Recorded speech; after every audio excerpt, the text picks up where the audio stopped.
and welcome back to Mixed Media. We are live again. It's been a little while. We had a 2-week hiatus between this episode and our last episode, but hopefully we're back for some good fun times together again.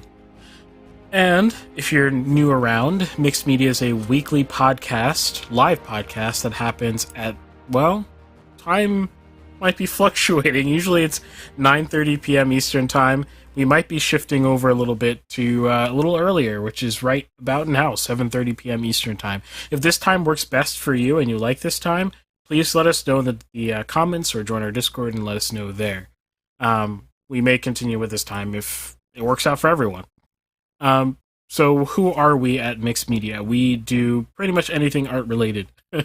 So we'll talk about philosophy, reviews, pop culture, news, specific technical things, concepts in our respective fields of interest. And to know what those are, we'll introduce ourselves. So my name is Irving Nestor. I'm a filmmaker and media entrepreneur. I'm Nathan Nestor. I'm a 3D modeler and game developer.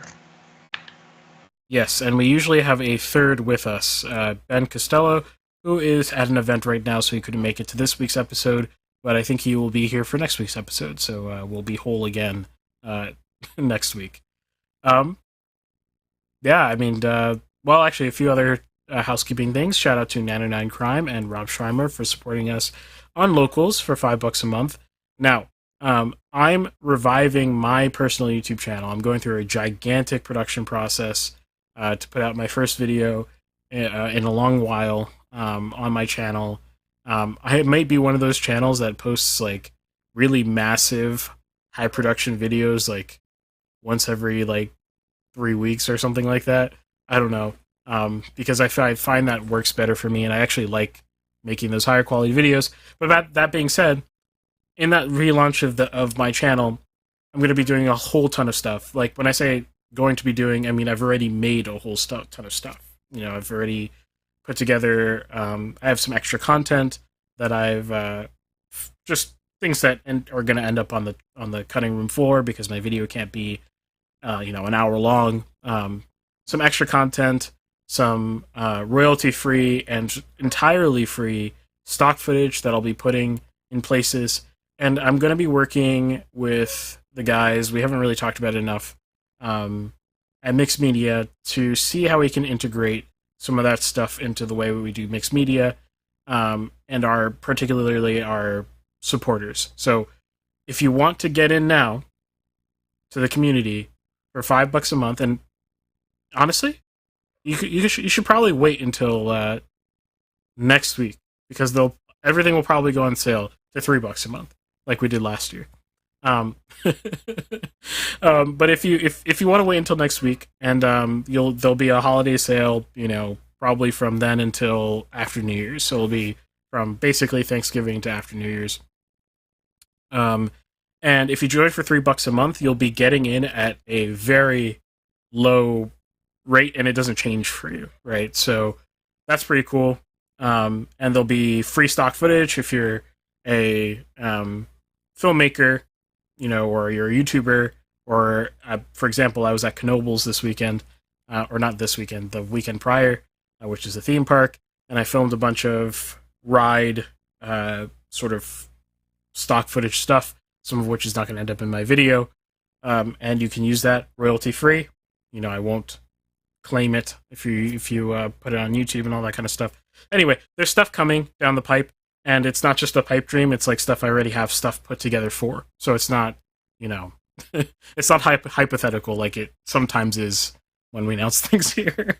So I highly recommend that you go to mixedmedia.locals.com, mixedmedia.locals.com, and there you can check out some of the perks that you already get over there. And I promise it will be poppin'. So go over there. You'll get way more than $3 worth if you subscribe next month of value, that's for sure. And you'll be helping the show to grow, and that's really important to us. That's the housekeeping note I have. Besides that, what's been going on in your life, Nathan? Oh, the bot has found us. Yeah, I was gonna say. It's already happened. It's been like a few moments in. Nothing much. I used a. I don't know if you know what this is. Do you know what a UV printer is? What? It's spamming. A UV printer. No. How do I? Okay, basically. Yeah, hold up. I'm just like leading from Discord right now. For anyone on audio only, there's some chores that need to be taken care of at the moment. Because, These bots are everywhere. They've really like attached to everyone's yeah. live streams. I've noticed. You'd think there'd be some way of like auto moderating it, right? Because the pattern is tends to be pretty like simple. You know, it's like it's very telltale signs. Like I don't have to look at the content to know like, oh, okay, it's like a bot. You know. Yeah, yeah. Oh, I got rid of it Uh, off the screen. Good. nice. Is it still on like? Will it show up on the YouTube chat? I don't know. I don't have it open. I'm not sure. I can't see it right now Because I can, either. you can just because they were sending that through YouTube, not Twitch, right? Yeah, Yeah. Okay. So I just temp ban them from there. All we don't right. need these people. Um, where did the chat go? Oh, I figured. Okay. Oh, it's not even in the chat because I joined late. Okay, that's fine. Anyways, so yeah, I was saying a UV printer is like a essentially the way it works is um, so like a normal printer, it drops ink on whatever it's trying to put ink on, Hmm. and then it uses UV light to immediately after it drops to dry it in place. So the reason why I do this is because it allows us to stick to surfaces that would normally be unable to be stuck to. Like normal printers are paper, obviously, but what I did was I printed onto like an acrylic sheet, which you can't really do obviously with a normal printer. Yeah. Also, with the UV printer, you're not like confined to like only being able to put a piece of paper in it, right? It's like a more like a little box you put your item in, maybe a bunch of. It's like almost like it's like a if it's like a 3D printing bed. You just put it on the thing, and then there's a little nozzle thing that'll do the printing and whatnot. I need to do a bunch of calibration things, which is pretty annoying. But yeah, my school has one you can use for free, so I was testing it out and stuff like that. And yeah, I had to get certified for it to like use it, and it has like dangerous fumes that come off of it if you don't like use the ventilation system correctly or whatever. There's a whole bunch of because we have a makerspace here. There's a whole bunch of different things. So I'm gonna try to get certified for laser cutting and stuff like that, and probably 3D printing eventually. But it's like a whole bunch of like woodworking stuff and stuff like that. Cool. That sounds really fun. Yep. Cool, cool. Yeah, for me, I've made my first batch of hard cider. Mm. So I brewed it myself using I. This is actually going to be part of the video I'm going to be dropping. That is all about the area. So I've flown an airplane. Did I tell you this already? That I've flown an You airplane? told me you're going to. You never told me you actually did. Oh my goodness! I actually flew an airplane. It was How'd that go? insane, and I lived. It was freaking fantastic. That was a few weeks ago. But they took me. I mean, I did a like hours and hours tour of the airport, the local airport around here.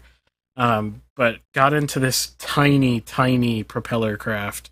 Tiny by my standards. I mean, they can get even tinier. But um, it's this tiny two-seater, and it has a co-pilot seat. Like it's the two seats are a pilot, co-pilot. And so there's a second yoke.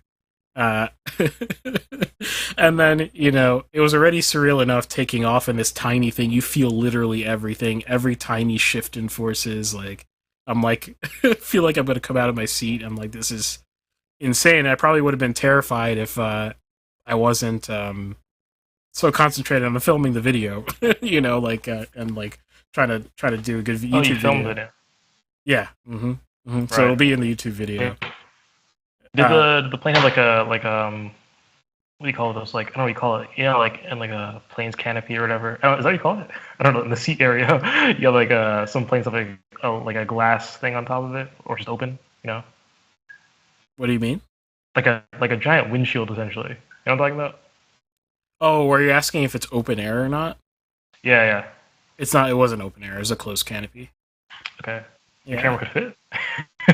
It was a little tight. I mean, I was using my A7 IV, so it was a small form factor. I stripped it down, so it wasn't too fat, but it was still kind of it was a little rough. Oh, wait, and you flew while filming?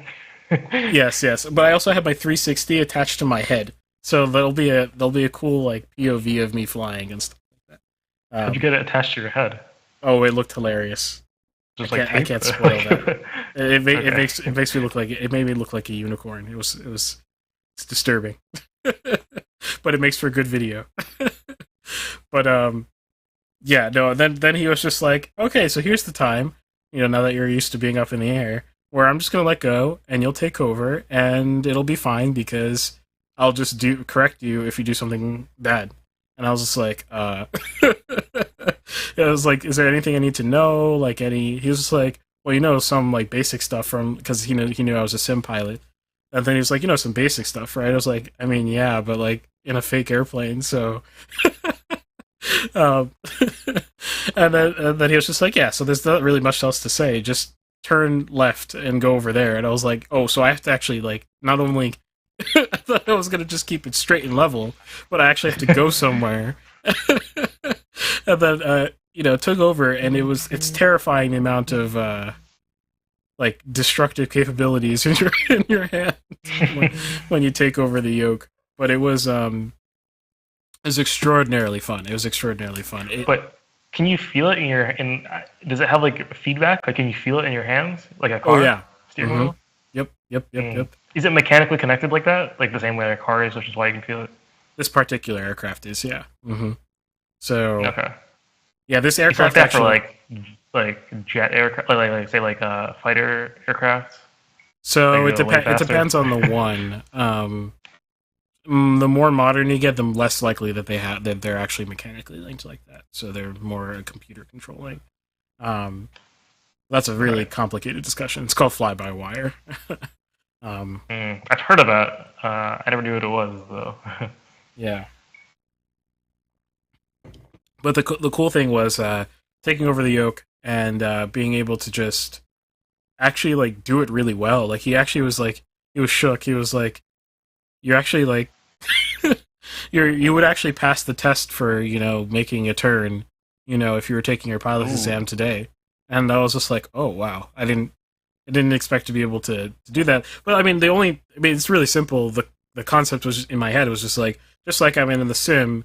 If I'm just trying to keep a nice, comfortable, ride experience, then I want to just make minor adjustments. You know what I mean? Like just don't yank anything, don't do anything crazy.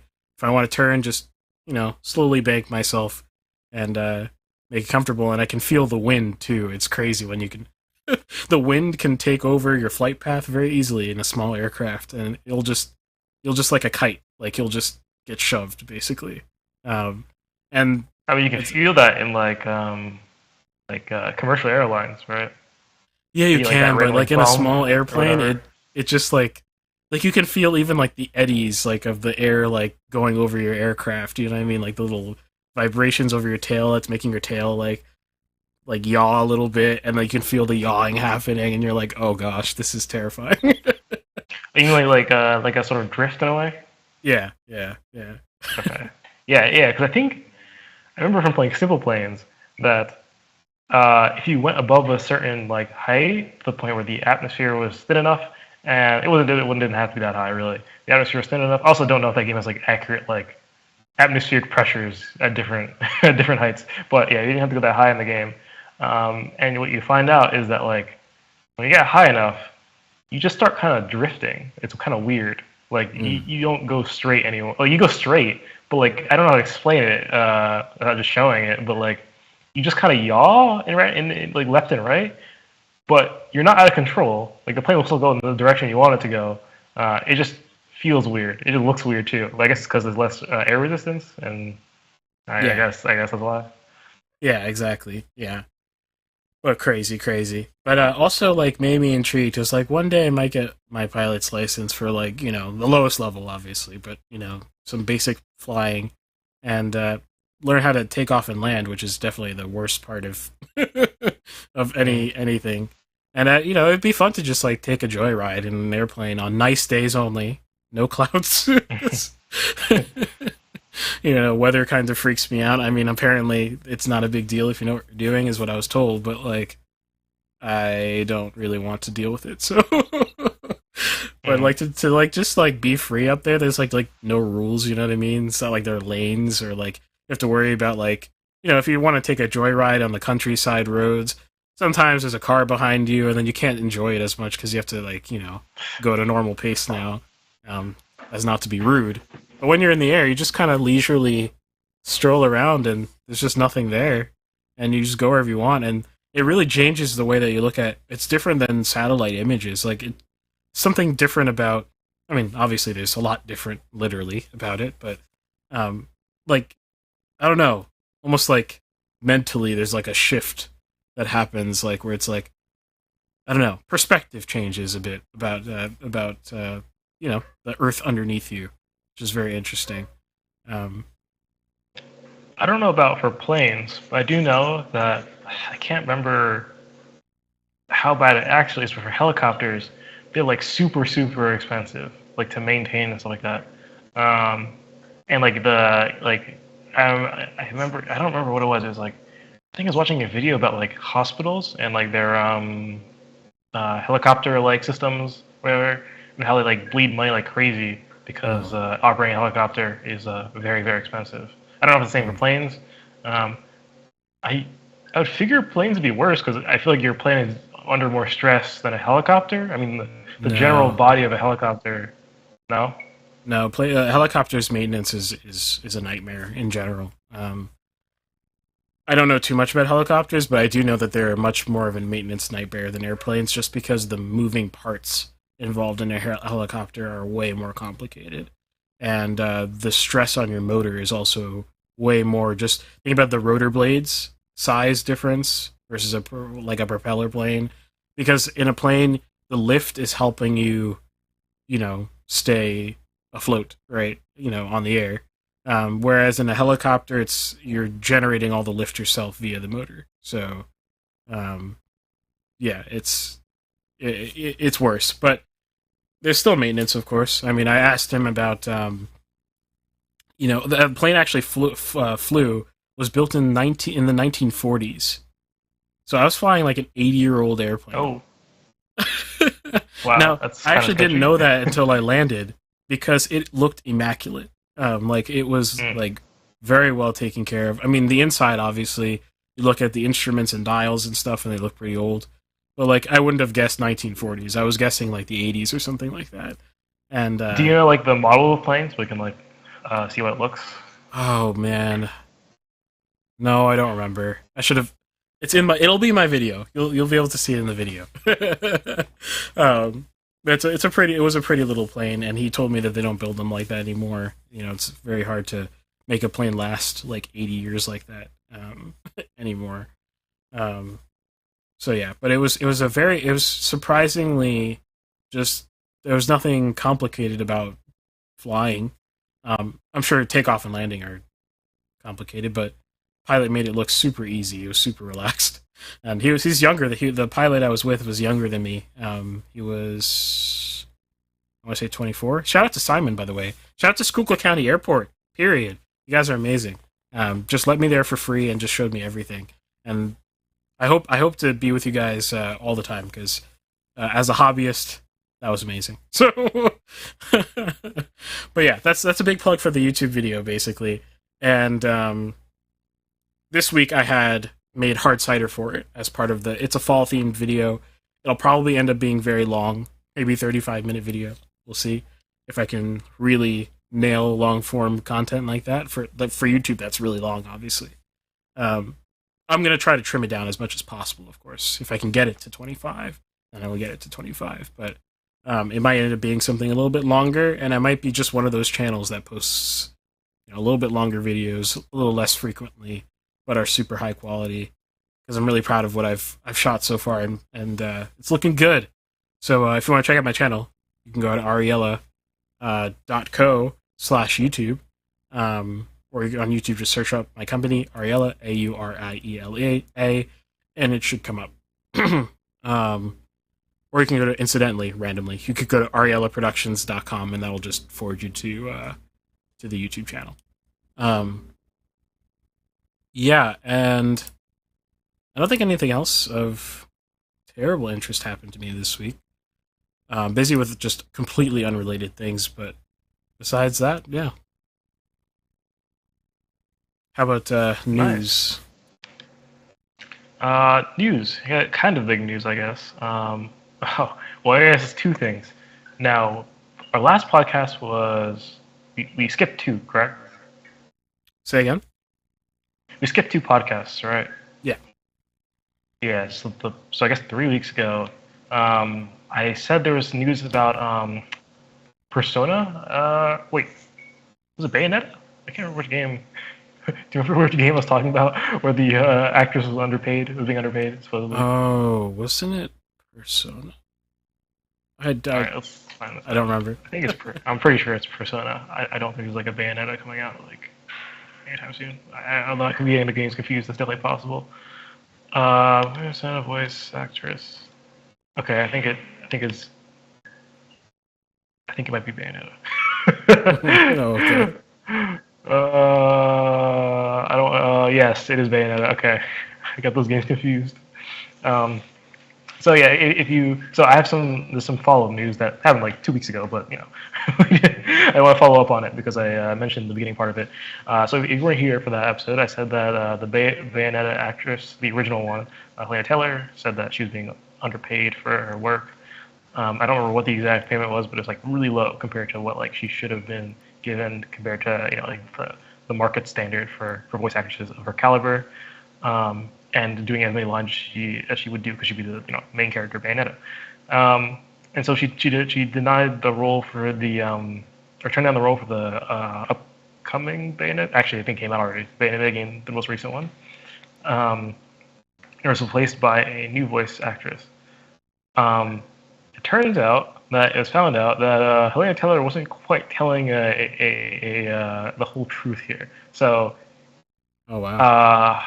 yeah, it was actually that, if I See, recall wait. correctly. Before you continue, it sounded like a Yeah. bizarre story, though. Like, I was just like, this seems kind of random, though. Like, it can't just randomly happen like that. Like, that's not usually how things Mhm. go. There's usually a reason for things. But anyway, continue. Yeah. Oh no, I was reading off this article and now I want you to disable my ad blocker. No, please do not do this. It's not a good time. Hmm. Because I was trying to find the exact like original like what it was like. Hmm. If I recall correctly, there was $4,000 involved, right? But it was like a second deal having to do with something. Let's see. Okay, disable ad blocker. 9,000 ads now. Um, She was offered, I'm reading from Forbes, so it says, quote, rather she was offered at first, oh my gosh, ads are appearing over the words. This is why I don't want to disable it. Rather she was offered first $10,000, then she bulked another $5,000. Later, after she declined, she was later offered a cameo role for $4,000. That's the $4,000 was, a cameo role. Um, uh, Wait, so what was okay, the? now So she didn't like the number the they original, originally. she didn't like the original $10,000. I mean, ten Which I'm thousand pretty is sure is still still kind of not. low. Yeah, that's not still not a Yeah. lot. That being said, she was offered an extra 5K when she didn't take that, so it'd be $15,000. I don't know the norms for voice So actors, but for like any I'm pretty sure creative it's thing, still that low. I'm sounds pretty sure pretty it's still low. low. Yeah. Mhm. Yep. Um. So yeah. So it's probably like it seems like it's just kind of a bad move on both people's side. First off, she was not offered $5,000. She's offered technically speaking, she was offered $4,000, but like she didn't specify for a cameo role. I don't know what that cameo role would have been. A cameo tends to be it tends to imply a very short like thing, right? Right. So $4,000 would have been well worth the cameo role. But yeah, actually 15K, which I'm pretty sure if I recall correctly, when I was looking up like what the normal like radius for people like her, I'm Hmm. pretty sure it's still kind of low. Because I remember $4,000 being like really, really low. Yeah. Like unthinkable. Like there's no Also, way. also to keep in mind, usually in these kinds of in the film world, usually you'd have for like really important actors and actresses, you'd have and actors and actresses, you'd have them take a cut. So I wonder if there's a cut as well, because 15K in a cut might not be so bad if the cut is like really big. So mm, what are our residuals? that's the cut. Yeah. Okay, she asked for residuals, which apparently are not normal in the video game industry, according to this article. Oh, really? That's not normal. Huh. Yeah, apparently for voice actresses and actors, that's not normal. Interesting. Um, so the exact thing should so the how long she would be she was supposed to be hired for 5 4-hour sessions, so that would be 20 hours total. Um, and each session would be between 3 and 4K, which would add up to 15K apparently. Wait, Oh, 20? okay. Wait, yeah, I see. So let's see, 4 hours, 3K. I don't actually. Maybe that's normal. Actually, actually way Wait, there are different. only four, Wait, this only math doesn't add three up. days of 4 hours of work. No, no, 5 days. 5 days of four Which hours is of it's work. very short for like a Yeah, whole. that's I very thought this would short. take longer. Wait, Hey, no, wrong. no. Okay, I mean, that number actually might start to become reasonable at that point. yeah, because now it's 4 hours. You're getting paid essentially 1K per hour. That sounds a lot more reasonable suddenly.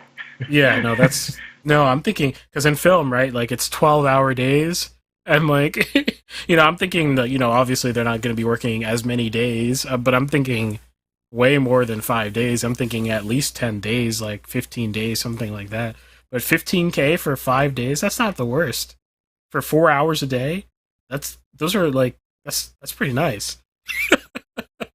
Yeah, It depends on her star power though. Like it could be still unreasonable depending on how she's the like main character. So that is something. yeah. It would be hard to know if it's reasonable without comparing it to other roles, of a Right. similar nature. Yeah, not entirely sure. It's hard to compare these things because like it's like okay, so you find a game with like a similar like popularity or whatever, but like the voice acting, you have to like find one that has like similar importance of the voice actor or actress. And even if it's like two main characters, like well, if it's like the main character Cyberpunk, who like does the main character ever talk? I don't remember, but I think he does, but I don't think it is very much.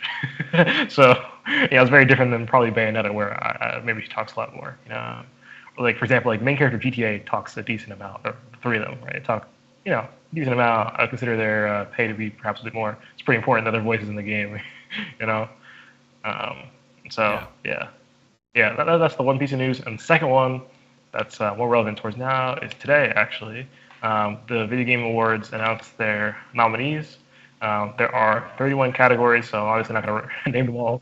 But for Game of the Year, there are 6 games. There's A Plague Tale: Requiem. There's Elden Ring, God of War: Ragnarok, Horizon Forbidden West, Stray, and Xenoblade Chronicles 3. Um, just giving like briefly over everything. It looks like Elden Ring might have the most category nominations, um, and I think God of War and Horizon Forbidden West are published by the same people. I just can't remember. I remember thinking that before. I remember who it is. Look this up. God of War. While you're doing that, shout out to the people who have trickled in on Rumble. Rumble has turned out to be a massive platform in the past. I don't know how long. You guys are absolutely amazing, killing it, bringing some alternative tech to the mainstream.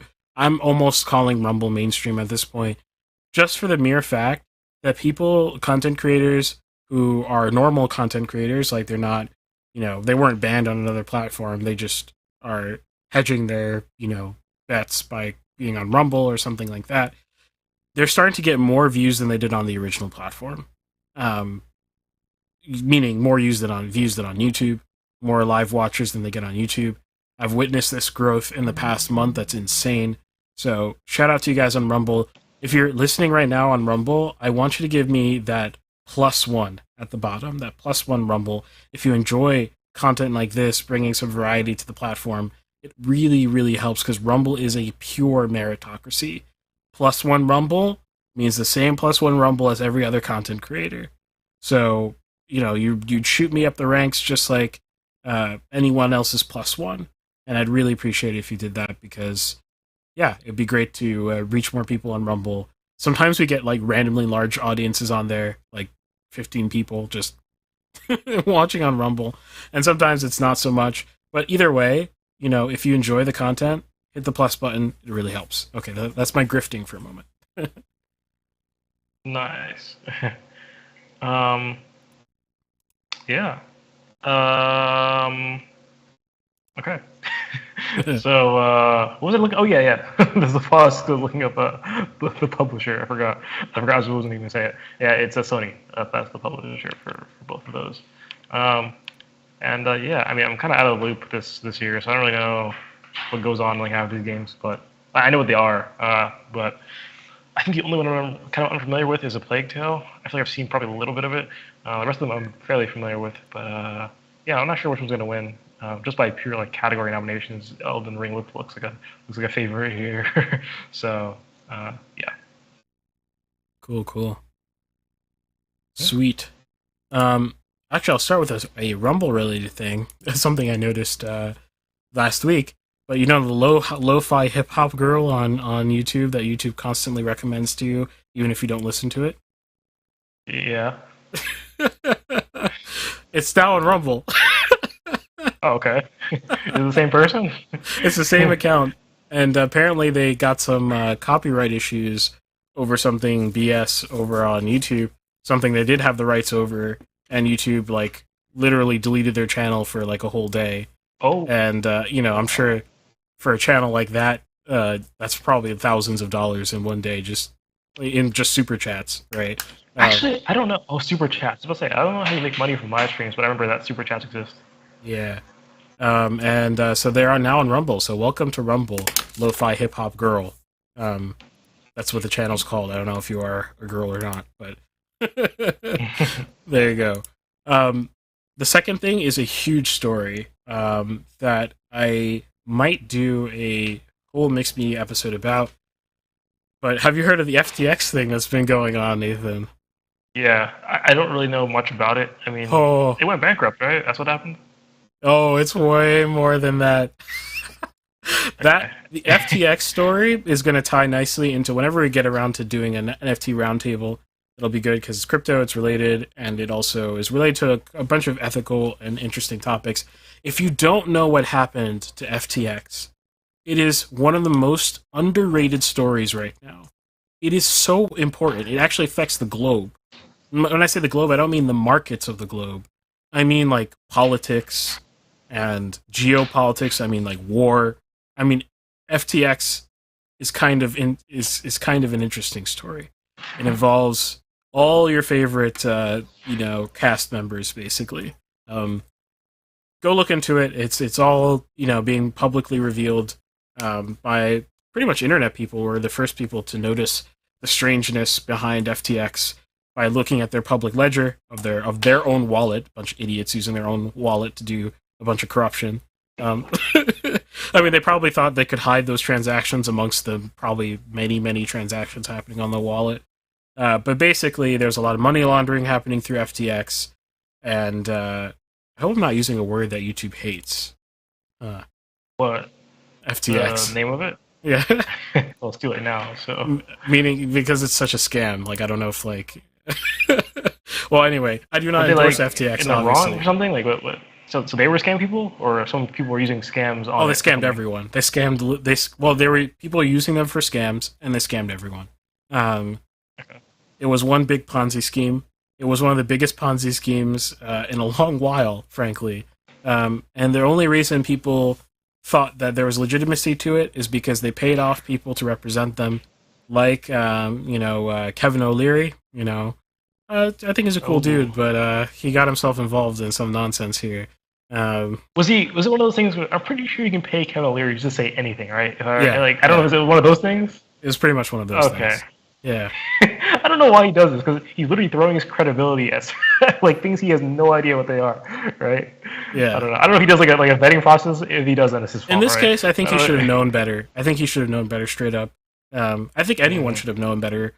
I didn't touch FTX, just mostly because the immediate thought I had when FTX became popular was, how are they able to randomly compete in a crypto exchange environment where there's so many crypto exchanges? They were one of the later ones, and all of a sudden they shot up to like the number 2 market or something like that. So is that all it is? Is a crypto exchange?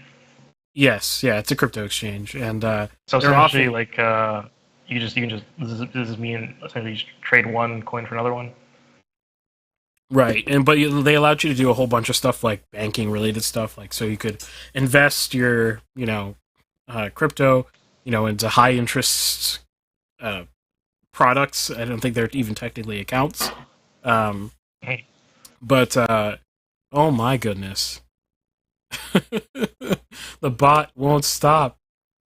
Gosh, What? all Oh, right, I didn't notice it. all right. I think I've deleted it. I don't know.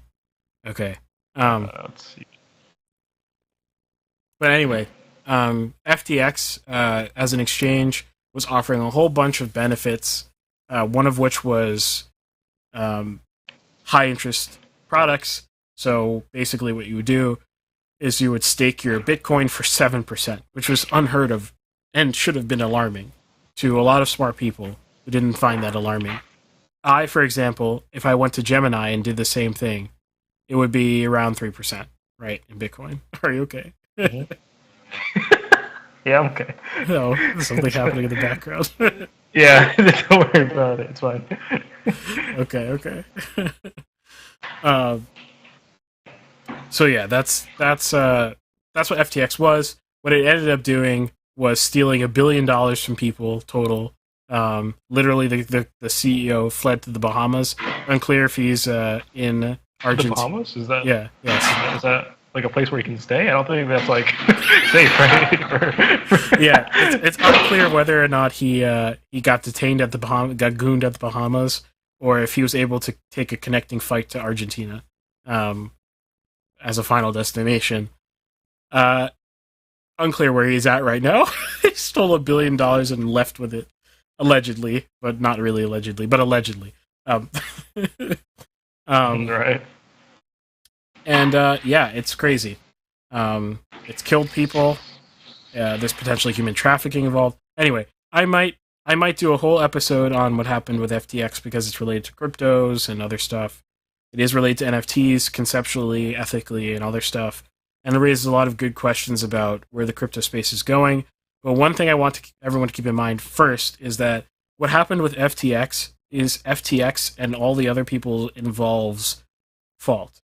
The technology underpinning distributed currencies is agnostic. It's just the technology. So we need to stop there's weird on both sides of this issue. There's this weird magicification of blockchain technology. Blockchain is just the technology. That's all it is. If it's not good or bad on its own. It's just a tool. So whether and how we use it, and for what purposes, and what place it has in culture, that's all questions that we can have, and conversations we can have. But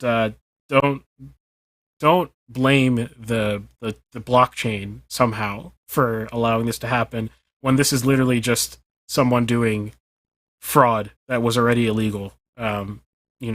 It's all already illegal. The reason they fled is because they've committed felonies. Like they're going to go to jail if they get caught, probably. So there you go. That's what I have to say about that. And the last thing is Black Panther: Wakanda Forever came out. And I found this article that really pumped it up a lot, but you look at the numbers and you're like, I'm not sure why you're pumping it up a lot, because I know it did well. I'm not saying it didn't do well, but it didn't do Black Panther numbers, which of course you don't expect it to do. To me. Yeah, it's not going to do Black Panther numbers regardless of how good it is, because that's one record-breaking movie. Oh, I think it's like multiple things, right? It's like one, there's like a really weird I don't even know you call it like a, it's a weird word, it's a sensational event in a way. And two, the main character is not the same. So. Yeah, of course. So actually, who is the main character? Is there what did they do about that? I don't really know much about the film, to be honest. But Mm-hmm. One does not expect Black Panther level response anyway. But one does not expect it to do worse than Doctor Strange in the Multiverse of Madness. Oh, that's unfortunate. So, so I don't think anyone's missing anything. Probably anyway. It's probably worse than the original, which means it's probably worse than average. Because I would consider the original average. Kill me. But um, I mean, I think one thing that's happening too is Disney still cannibalizes the entire box office. Disney runs all the theaters. It's one big monopoly. It can't get more obvious than when you step in a theater, you look at the listings, and you count how many theaters are taken up by Disney. Then you learn how their contracts works with theaters, and then you get really disgusted and learn how anti-competitive Disney is with the theaters. What not the theater? Well, they're opposing production companies in getting spots in theaters, etc. If you understand those things, the successes Disney thinks are successes are only successes relative to its non-viable opponents because they made them non-viable. So they're basically saying, look, the theaters are becoming less and less profitable because we killed every competition. And therefore we are doing as best as we possibly can by taking up a larger share of said market, which is a ridiculous argument. If you really break that down, it's like we cannibalized the whole thing and killed it. Then we're bragging that we're doing well because we're doing so much better than everyone else we killed. That's just silly. So it's a sad state for movies. But yeah, we talk about that a lot on the show, so I won't harp on that right now. Mm-hmm. Yeah, common talking point. It seems. Mm-hmm. Yep. All right, that's our news segment. A little longer than usual, but if you're enjoying that, it's not 11 p.m. already. If you're enjoying that, it's not late at night already. Hit the thumbs up button, hit the like button, and we'll transition over to Nathan, who will be talking about. What are you talking about, Nathan? I'm talking about eSports, Valorant, and CS:GO. Yes. So. Wait, actually, can you go first this time? Oh, okay, sure. Yeah, sorry about that. Okay, never mind. So I'll be doing arguing with Reddit first, and let me see if I can transition over here. Blah, blah, blah. And if you're wondering what's going on, you're watching live. This is typically chopped up into segments for in post for the podcast version of this podcast, and so yeah, this all gets cut out. Give me 1 second here, and here we go. Mixed Media Movies. And welcome back to Mixed Media. If you're listening live right now, thank you for sticking around. Today, we've got only two of us. We've got me, Irving, and... Am I supposed to... Sorry, I'm not ready for that. I was muted. Yeah. Nathan. Yes. And we've got two fantastic topics, two fantastic segments this week. Ben is out this week at an event.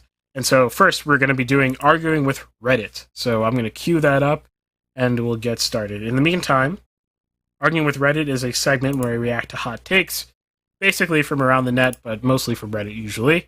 And the great thing about Arguing with Reddit is that I haven't seen what my co-hosts have found for me. This time, Nathan has found, since we only have Nathan has found one for me, and I found one for myself, and we'll see if I get to another one. And so, obviously, I've read the one that I found. But yeah, let us begin. So, Nathan, I'll pick yours out first. So, what is it? Oh, okay, that's me to do it again. Sorry. Yeah. So mine is from Arsenal's Movies, and the title is "Films That Weren't a Sequel but Didn't Get One." I'll read the whole thing because it's not very long. I had this discussion at work. I had to come up with a sequel I'd like to see that never got made, and I'm really struggling. Everything I think of makes sense as a standalone movie that doesn't need a sequel. My mate came up with True Lies, which I think is a good choice. It requires some thought as it has to make sense. For example, Shawshank Redemption doesn't work because it would just be Andy painting some boats in Mexico. Boring. Goodfellas doesn't work because Henry Hill in Witness Protection doesn't scream interesting. I'd like your suggestions. And this came out 6 hours ago, and there are 338 comments. So wow. I mean, there's a plethora of comments to draw inspiration from if you need to. But I don't know why it only has 39 upvotes. I'm not really sure how it's possible. It has like a 10% upvote ratio. So yeah. Reddit is a weird place, that's for sure. That reminds me, actually, before I respond to this, I saw someone posting, and some completely, just when I was going on Reddit looking for my hot take, someone posted asking why, certain cultural things are the way they are on Reddit. And someone, it's pretty simple, actually, when you break it down, like people responding in the comments. Frankly, it's just because of the way the voting algorithm works. So as long as someone takes a lean, as long as there's one lean in the culture of people on Reddit, it will just take over. Because anything at or below that lean is not going to get promoted, right? It'll be 0 or negative upvotes.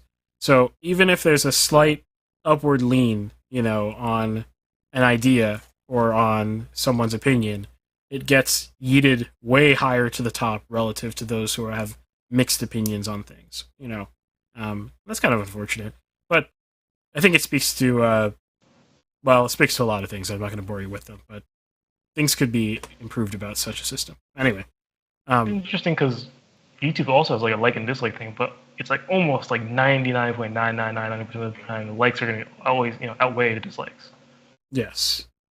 Yeah, that's true. That's true. Garbage. Yeah. Well, the thing is, though, those don't even matter for ranking anyway. And YouTube is a following type platform, where Reddit isn't really. You don't follow people on Reddit as well. You can, but right. It's not a common. That's true. Yeah. When someone posts a video that would be like, most people find negative or whatever, or most people would dislike it. It's like, it's like probably like mostly their followers viewing it, right? Who actually want the content, plus like a few random people who got recommended it or whatever. Mm-hmm. So. Yeah. Okay, so I'm actually gonna, I'm really bad at pulling examples of stuff like this off the top of my head without thinking them for a long time. So I'm actually just gonna scroll through until I get some thoughts through some of the comments here. So we get Dread. Okay, I haven't seen it. I think it's a superhero thing.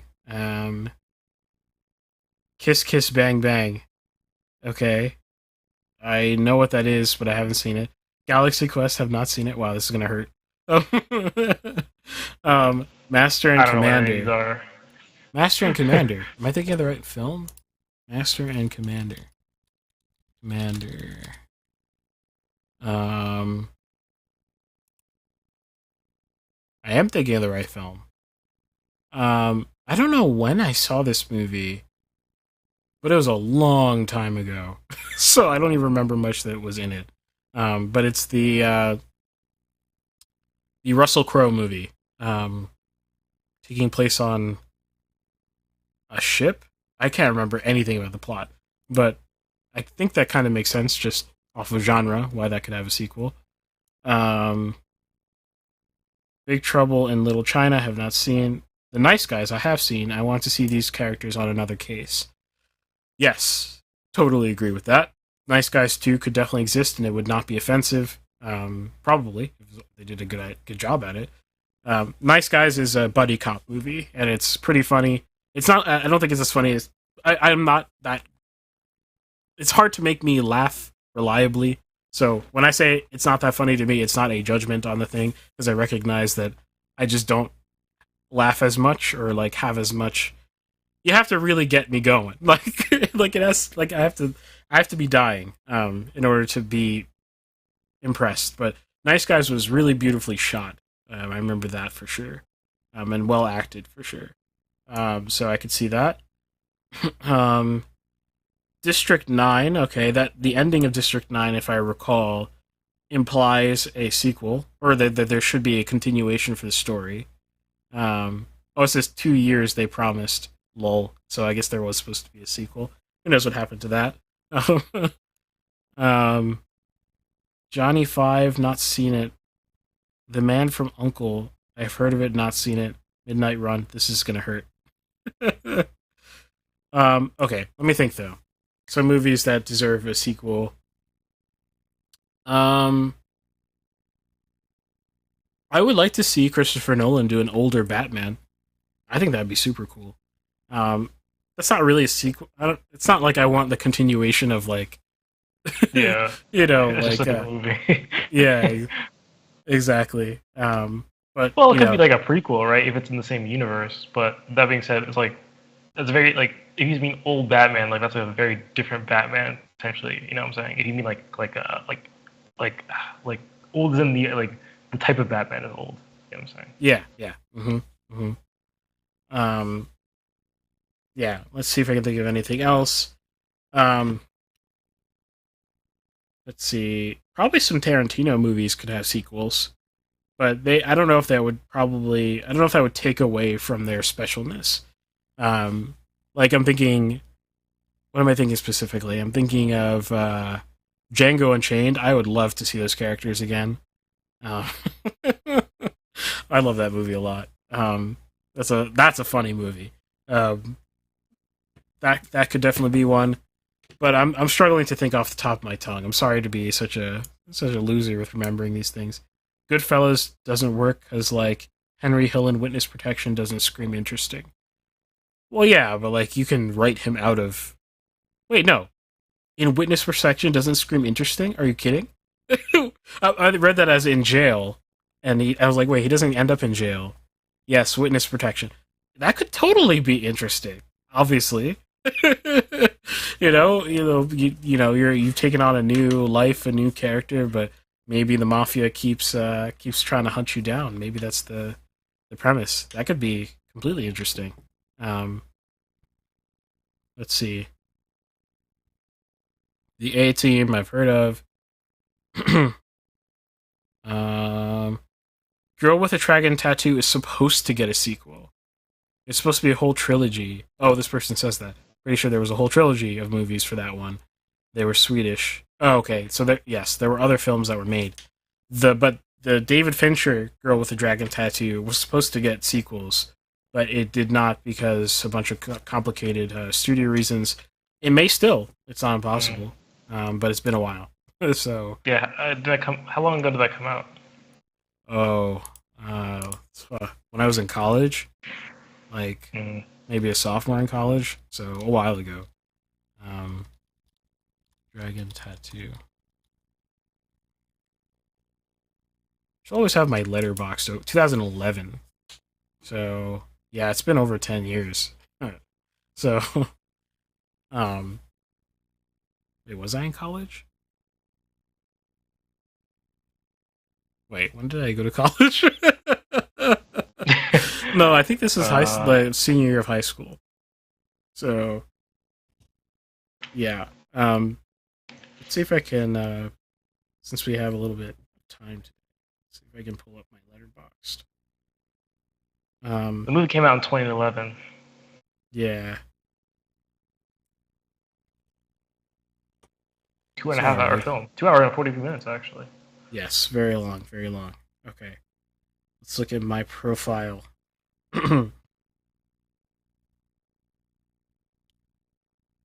um. Oh, I hate how Letterboxd does this. So dumb. Okay, so obviously we don't want that. We don't want that. Um. Mm, you know what? No, I'm gonna refrain from commenting it further than I already have. Because I'm looking at my list, I'm like, no, no, no, that doesn't deserve a sequel, and most of them don't deserve a sequel. So yeah, those are my thoughts on that one. I Sorry to feel like if disappoint. the movie, let's say you highly rated a movie on Letterboxd, right? It probably means that it ended like in a complete way, right? That's Yeah, probably it's kind of required like a 5 star, for example. And so it shouldn't have another sequel. That's really bad, like a 1 star. Obviously, you don't want another sequel. It's just bad, right? There's no like redeeming qualities here. Everything in the yeah, middle is probably some in between of like, well, it's good enough, or like they wrapped it up correctly, or it's just too bad.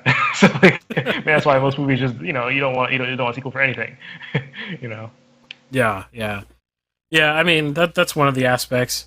There's some movies where you can imagine like there being a sequel, but it's like this doesn't have like what I mean. It's like I wouldn't like lobby for this. You know what I mean? Like it's like I wouldn't risk like the reputation of the original on making another one. Right. So yeah.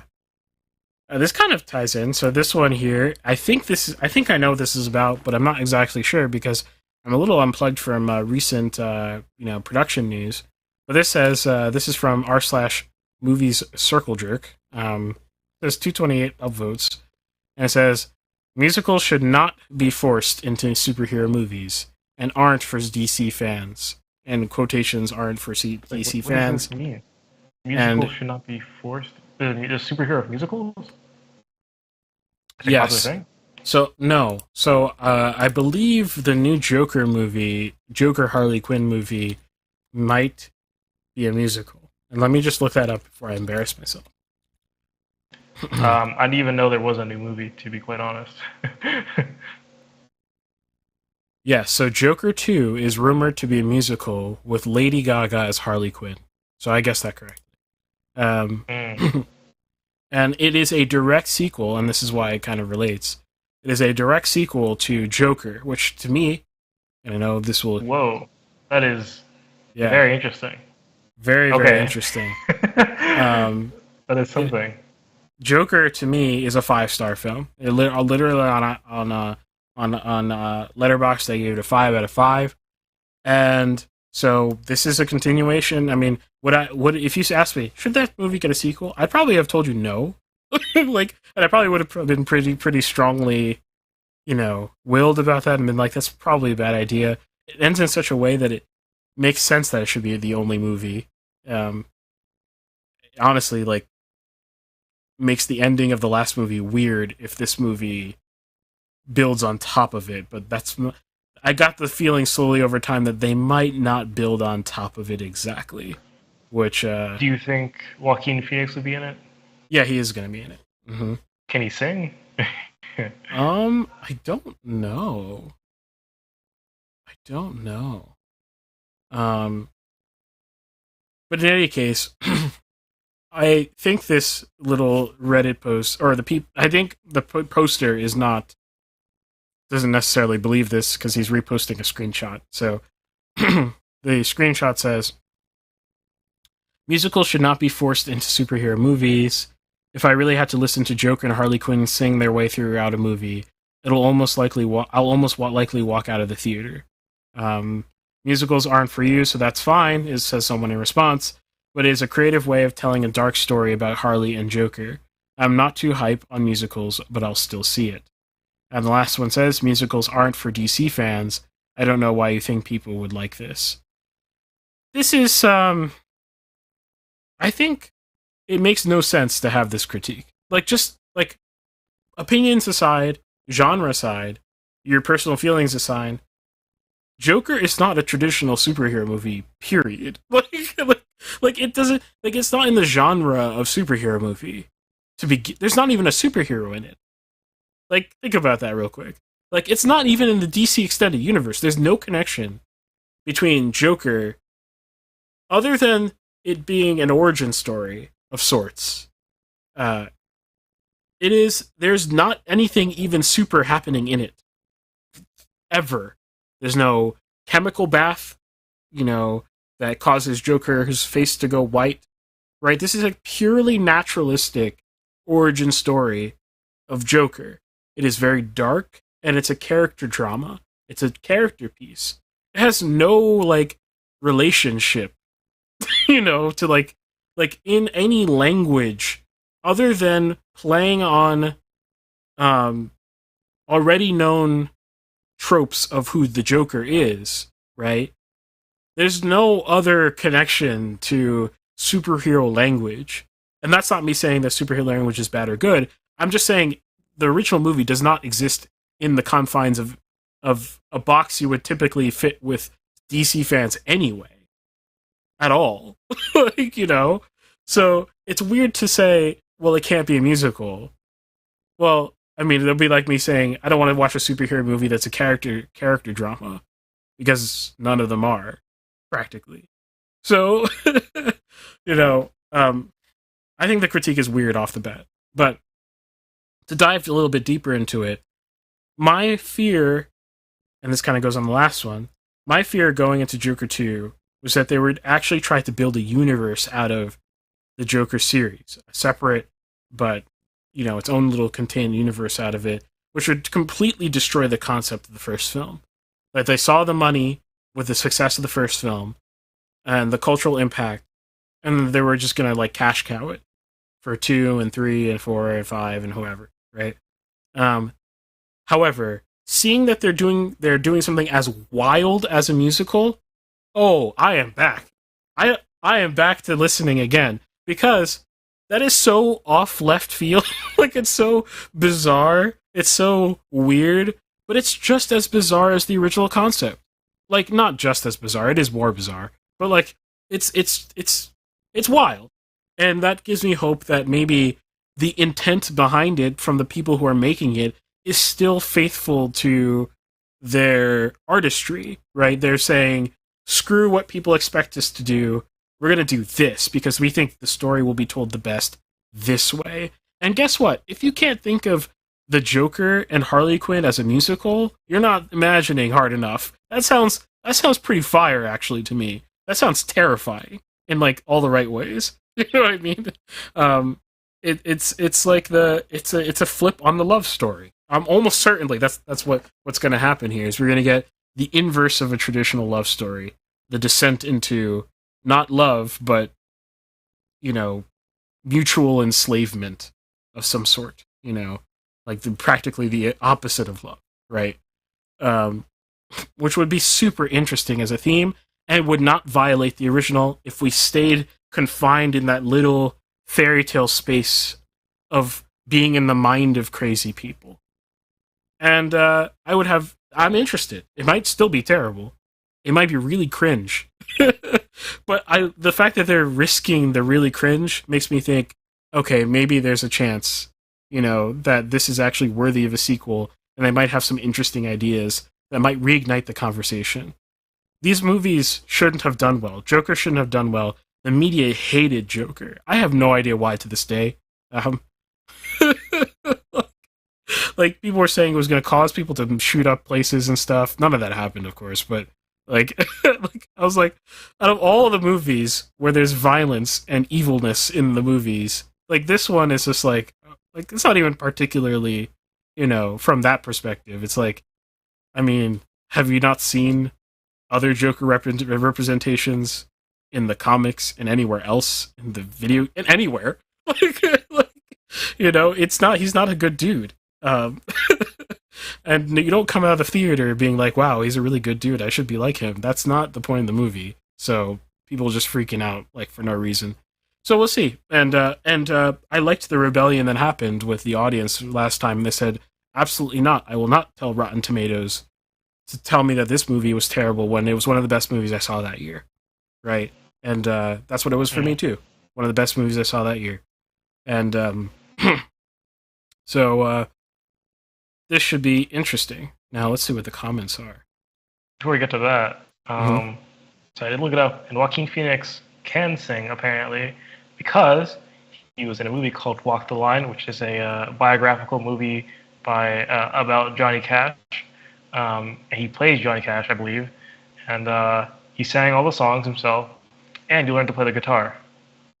So okay, so he can do it. Also, I'd like to say that the Joker, one of the original critiques, funnily enough, of that film was that it's a copy of Taxi Driver, which is a classic Scorsese film that I still haven't seen yet. But Taxi Driver is considered one of the best films of all time, and people love Joker, but it's a plot beat, matchup one for one with Taxi Driver, which is true. And guess who wouldn't deny that? The director. You know why? Because he worked with Scorsese on this film. So, and I also think that that's partly why it was so fire. Learning from a legend.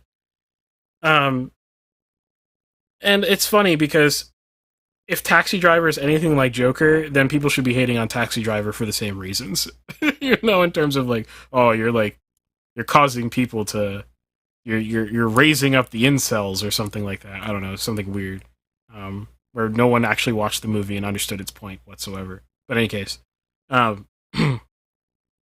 this person says, I hope there's a version of this guy who hates MCU because he thinks they're putting political thrillers and horror movies into his superhero movies.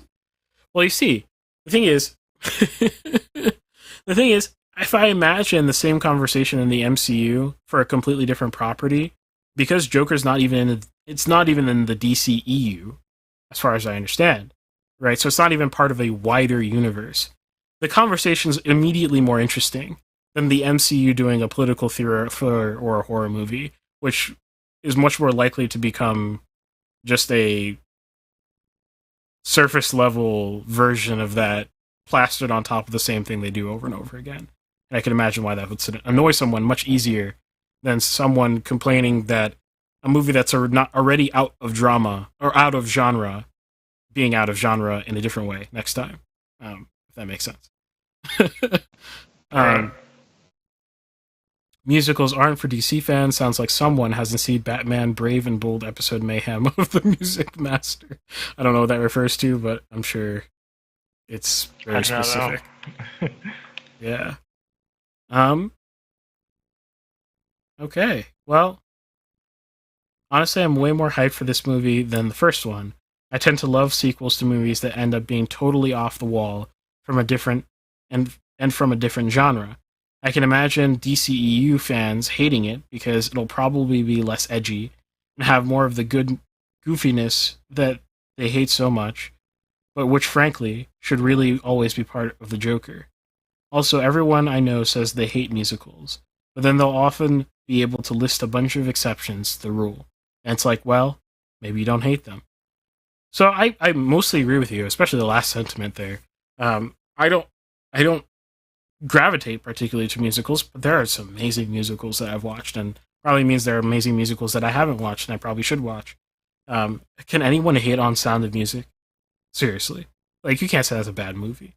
You're wrong. You can't say that you hated the singing and the music of that movie. You're lying. You did. You loved it. And there are many more examples from there. You know, La La Land and many many others. So, you know, just don't put yourself in a box on genre ever. You know, you might enjoy anything, pretty much. But in terms of the first part, talking about sequels being off the wall, yeah, I'm here for it as well. I think that's cool. But it says something about goofiness. I highly doubt there's going to be any like sort of Marvel-esque, like, you know, lightning.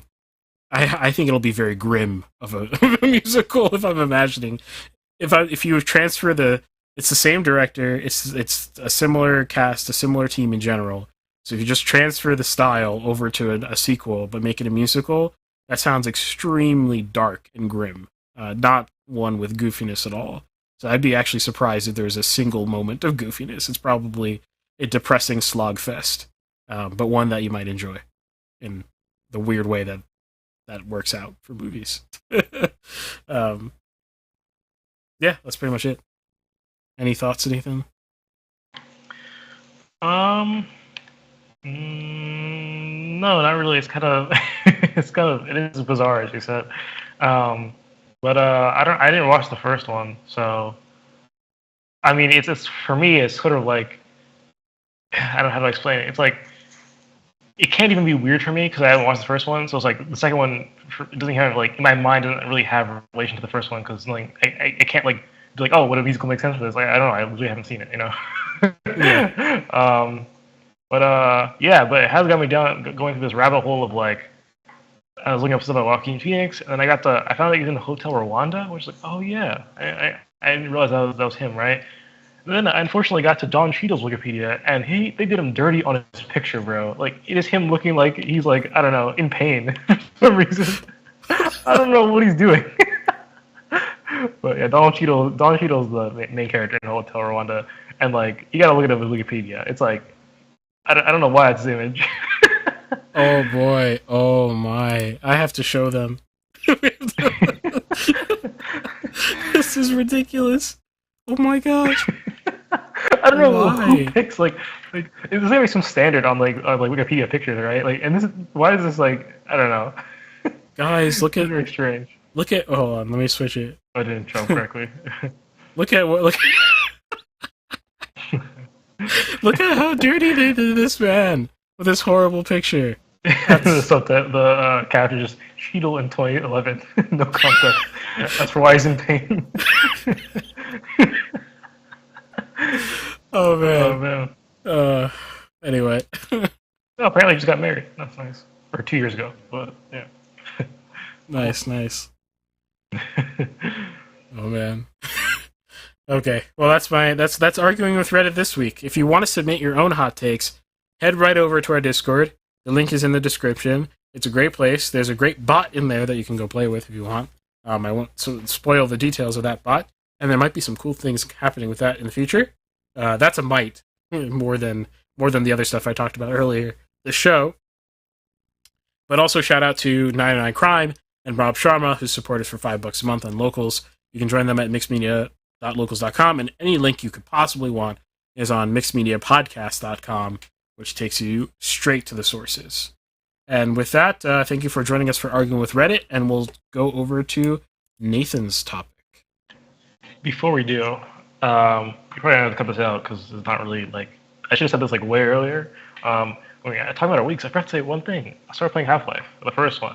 I bought the Valve Complete Pack, so I have like every single Valve game in existence. It's really cheap. It was all, I don't remember, it was on sale or something. Yeah, I started playing Half-Life. Dude, it's an experience. I didn't know much about Half-Life going into it. Probably a good thing. I don't even know how to explain it. Yeah, it's like I don't know how to explain it, man. Like, so, like, you know, like I'll review it probably my next review, so in 2 weeks from now. But it's like I don't know. Yeah, we'll get there when we get there. But so far, I don't know how to explain it. Yeah, I wrote down notes, and a lot of it is just like I don't know why it's like this, but it feels like this or something like that. You know, Yeah, it's like yeah. a lot of that. But yeah, I guess I won't spoil anything. I'm sure it makes it a learning experience too. Like makes you think about things in a different way. Yeah, because it's like it feels like I'm literally like in a whole other like school of game dev. It feels like, you know. Yeah, yeah. Cool. All right, ready? Yep. Here we go. Mixed Media Gaming. Welcome to Mixed Media Gaming. Today I have a topic segment where I'll be talking about Valorant and CS:GO and how I think Valorant is a better esport than CS:GO. As you can see, usually we have 3 hosts, but today it's just me and Irving. Ben couldn't make it today. Yeah, earlier we did Irving's segment on Arguing with Reddit, so if you missed that, go check it out. There was some interesting stuff having to do with the new Joker movie that's coming out and sequels, actually. Well, I guess they're both about sequels technically. Yeah, I guess. Oh yeah, we should probably introduce ourselves. We didn't do it last time. We should introduce ourselves. So I'm Nathan Nestor. I'm a game developer and 3D modeler. Yes, I'm Irving Nestor. I'm a filmmaker and media entrepreneur. I own a company called Ariella. Nice. So what inspired me to do this topic today, in part, was the fact that tomorrow is the start of the Game Changers Championship, which is a Valorant event. Essentially, it's an international esports competition for Valorant. It's like I think it's hosted by Riot Games themselves. I'm pretty sure. I know a lot of leagues don't do a lot of game development studios and publishers do not host their own leagues for their own games, which is kind of strange.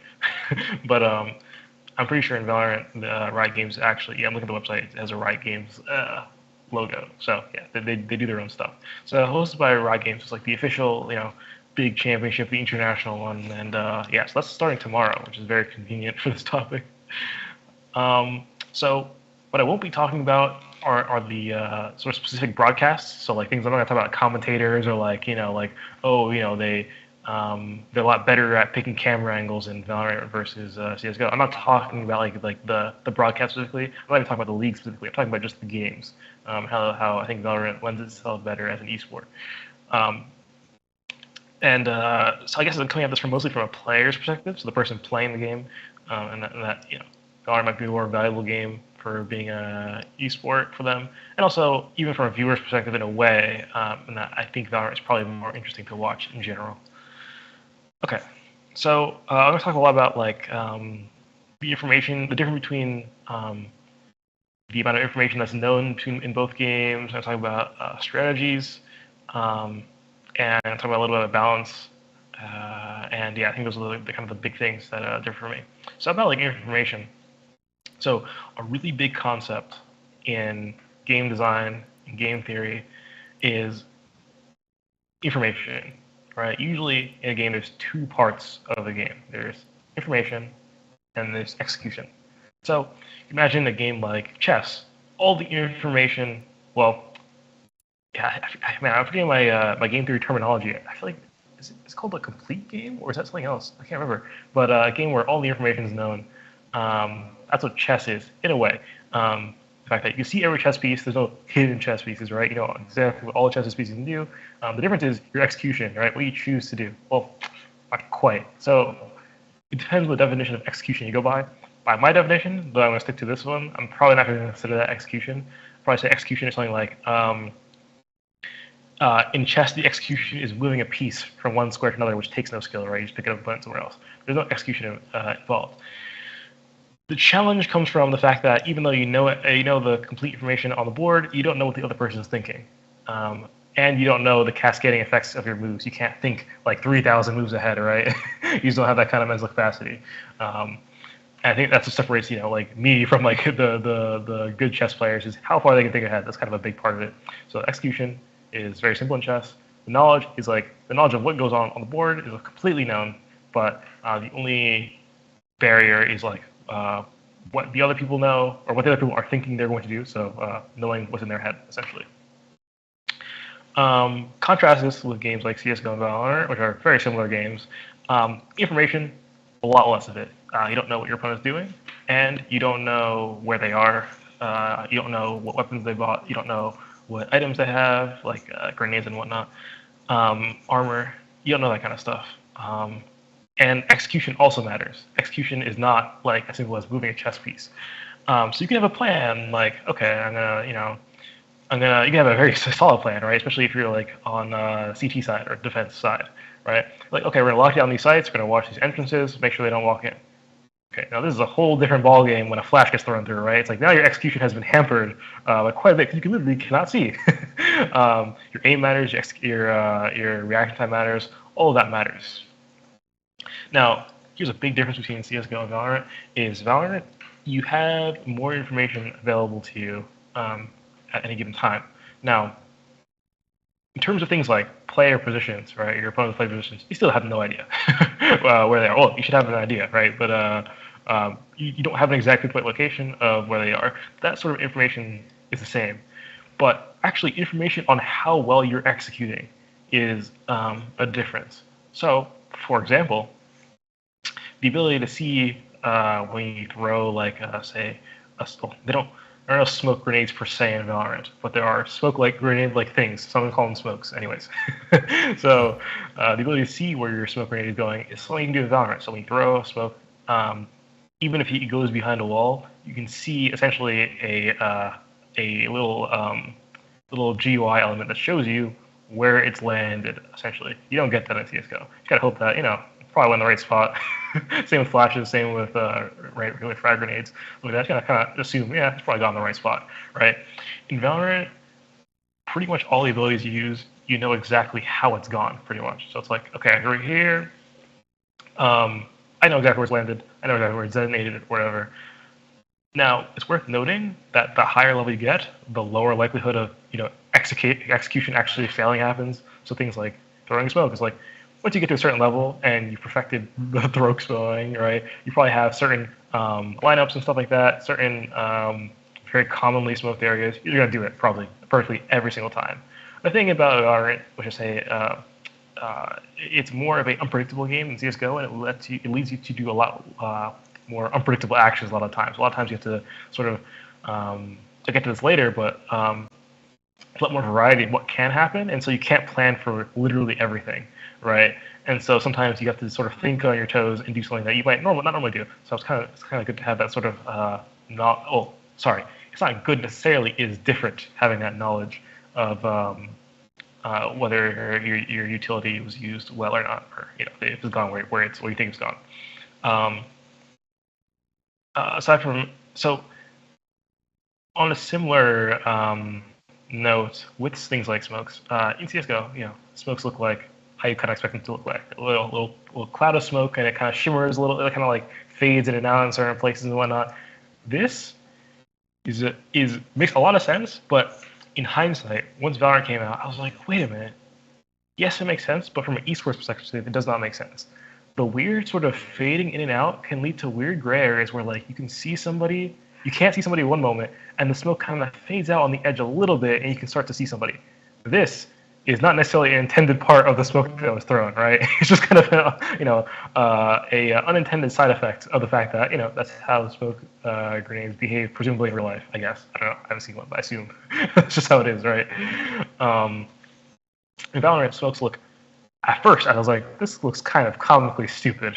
They look like literally like imagine a sphere, right, of like a hard material, right, just like not like a smoke, right, just like a solid object, a solid ball. That's what it looks like, pretty much, right? It's like a thing that like you can clip through, if that makes sense.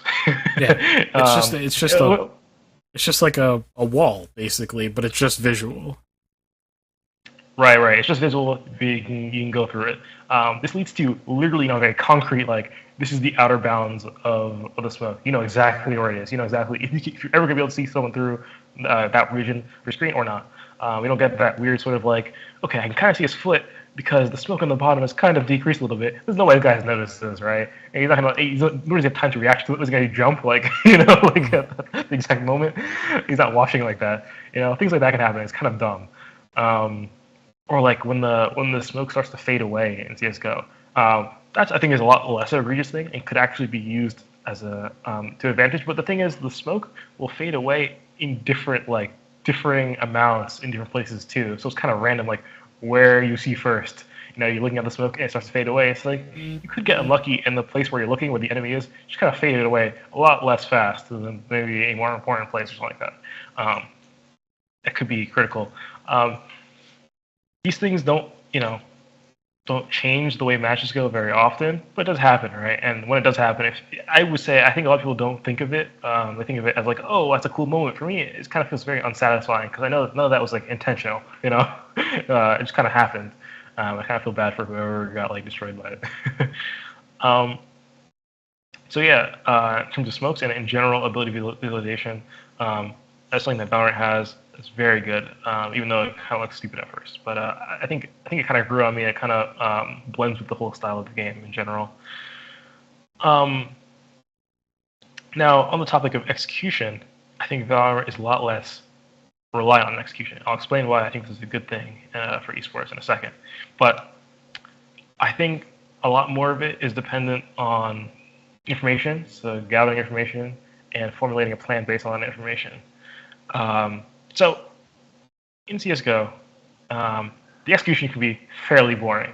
So we think about this concept called game feel in game design. Game feel, well, whether it's in game design. Game feel is a very loosely defined term, but here's what I'll say. Things like a 2D platformer, when like your player jumps and they land on something, right? There's a little bit of squish to the character, right? And one might say that's kind of satisfying to look at. That will be considered good game feel because it's satisfying to look at. Game feel is it is the way the game makes you feel, but like not on like an emotional, not like on a narrative level, for example. It's like kind of like usually a visual or auditory level, and usually the game feel should not really affect the mechanics of the game or anything like that, right? So like the squish shouldn't necessarily make your hitbox smaller or something like that, right? It's purely just like eye candy or ear candy, right? Make things feel nice. That's what game feel is. Why did I bring this up? Looking at my notes, I'm like, where did that? Does one game have a better game feel than another? Oh, I was talking about the execution in CS:GO. There's no game feel at all. Really. Oh yeah. The game feel you get is a little, at most, is a little noise that you hear when you get a headshot. I guess it's kind of nice, and you get a little white marker instead of usually when you hit someone in CS:GO, it's like a little red blood splatter. Hit someone's head, it's like white. I guess that kind of feels nice, but it's like a fraction of a second, like a millisecond, little moment of game feel, and it's over, right? It's like normally I feel like in many regards, whether it be in crafting a story or in like progression of like difficulty in games, or you often see like this thing, like this like desired thing where people are like, okay, you kind of want it to get like more and more and more intense. And then when you reach like the peak intensity, oftentimes you don't necessarily want to. Obviously, there are exceptions to the rule, right? And it's fine to break rules, but oftentimes the rule I hear is, well, you don't have to let it like once the tension point reaches, you don't let it like smash into the ground again and go from like really intense to like, oh, you know, it's just super calm, right? It like sort of gradually goes down. Um, Almost like you're like cooling off after a workout, right? You're not supposed to like stop. Apparently, you're right, supposed to like do a little cool down jog or something like that. I don't work out. I don't know how it works, but something like that, right? In CS:GO, it's like the yes, there can be tension from like the idea of like, oh, there are more enemies around, but in terms of that one-on-one engagement, right? It's just over. In a blink of an eye, it's like what happens is two enemies, one person sees the other one, the other person doesn't necessarily see the other one. A couple shots are fired because these players are really good. Oftentimes, it ends in a headshot, and it's kind of just over. There's nothing really that happens. You hear a little noise of the headshot, you see a little white thing, and then they kind of fall, ragdoll, and that's kind of it, right? Yeah. There's nothing really interesting about that. It's because the execution of in games like Valorant and CS:GO is inherently like, you know, very short, right? Very short, quick head, and it's over. Nothing really to it. When you rely less on the execution and you rely more on the strategy, you get this sort of thing of like, oh, it's getting more and more tense and more tense, right? Because of the strategies, because of the positioning, say the positioning is the thing and stuff like that, right? And if someone like the execution is a smaller part of it, so it's like that intensity increase is less of it, and that sharp intensity decrease is a lot less of it as well, right? And so the strategy of the whole, the grand strategy of the game sort of takes more of the spotlight, and that's a lot more interesting. Mm-hmm. And I think the reason why CS:GO is a lot more reliant on strategy is because, or sorry, a lot more reliant on execution because of the lack of like things like abilities in the game or random map quirks, which I'll talk about later. The fact that your only options are shoot somebody, throw a flashbang, throw a smoke grenade, throw an incendiary grenade, throw a decoy grenade, which people don't do anyways. That's pretty much those are pretty much your only options here, right? Or throw a frag grenade. I don't think I said that. So, yeah. There are a couple things that you can do out of issue. There are not many, realistically speaking, right? And I believe you can carry up to two. Is it 2 or 3 grenades? I forget. I think it's 2 grenades in the game. I can't actually remember. It's been a long. I have many hundreds of hours in CS:GO. It's been a very, very long time since I played it. So I actually don't remember. Now, in terms of why I think why I think abilities add to the whole strategic element, well, let's look at, for example, the flashes that is in Valorant. There's nothing that is explicitly a flashbang grenade that works in the exact way as CS:GO, but there are a lot of like similar equivalents. So if you don't know, by the way, I guess I didn't really give much information on CS:GO or Valorant. I'm just assuming you know what it is, but you didn't know about this part. In Valorant, there are many different characters you can choose from. They're called agents. Each agent has their own set of abilities, 3 abilities plus an ultimate ability. Now, for example, there are very many different agents that have flash-like abilities. Say Phoenix, for example, has probably the most straightforward one, where essentially he throws a flashbang, but the way it works is there's no gravity on it, so it doesn't fall. It's not a grenade like that, right? And it immediately curves 90 degrees to the left or the right, which makes it very good for, say, pushing through some doorways. You throw a flashbang in it, it curves around the doorway into the actual room or something like that, right? And then it detonates. Then you have, for example, Breach's flashbang type thing, where he can essentially it's like Phoenix's. Instead of curving, you can shoot it through a wall. I think it might actually have gravity. I don't remember, but you can shoot it through walls, which is like a big game changer, right? We're suddenly nowhere safe from being flashbanged for protection of that. You know what I'm saying? There's Reyna, who has like a flashbang where she throws in the air and it sort of lingers in the air. Like, it doesn't go away, right? Like the rest of it. It doesn't detonate in the same way. As long as it's in the air, if you look at it, you're flashed. And you can shoot it though to get rid of it. The only thing you can see is the flashbang itself, essentially. And then there's Omen, which I guess you can call a flashbang. It's an ability called Paranoia, where it's kind of like Breaches, where it goes through walls, except it's slower and it it has to actually contact the person that you want to flash, whatever, and the size of it is much bigger, so it can actually contact the person. It won't like flash everyone in a room, for example. Now, you're only 4 of the many different types of flash in the game that many agents have. The amount of I want to say emergent strategy. Emergent is like the wrong word. The amount of like strategies that can emerge. Emergent strategy is a very particular phrase that means something different. But strategies that can emerge is like different. So Right. the amount of strategies that can emerge from this is like insane. It leads to like a lot of unpredictability. In like just the fact that like just like there's a lot more. How to explain it? There's a lot more. Just like the wider range of characters that can use that have flashbang like abilities. There are more situations in which they can use a flashbang like ability, right? Which means you can't prepare for every single flashbang situation, for example, right? Whereas in CS:GO, it's like there are a lot of common flashing spots, you know what I'm saying? And you can kind of you memorize them. It's like okay, you kind of know you don't know for sure what's going to go down, but you know one possibility. It's kind of like chess, where in chess you can know like all the possibilities for the next turn, right? Of course, the hard part is knowing the possibilities for like the 10th turn, because then it gets exponentially crazy and like how many different possible combinations of things could have happened since then, right? To the point where you literally cannot know like you can't even conceive all the possibilities on the 10th turn. But it actually works in a very similar way to CS:GO, where essentially what you do in chess is when you're trying to figure out if you're gonna what's gonna happen on 10th turn, you don't think let me think what happens if you move this pawn here and this pawn here and this knight here, right? You don't think about all the combinations. You think about all like the reasonable combinations. There's certain ones like moving your king into like a really vulnerable position. You're not gonna do that, right? So you immediately ignore all those ideas, right? And you kind of look at like if I were him, these are some good moves. These are some good starting points. Think about how what might happen on the 10th turn. Here are some absolutely outlandish ideas. Like I'm not even consider them. And then here's some in between ones where they're kind of possible. Obviously, it depends on the level of the person you're playing against, if you expect them to be competent or not. But on like a high level, right? It's like I'm sure you can. That's probably how they play that game.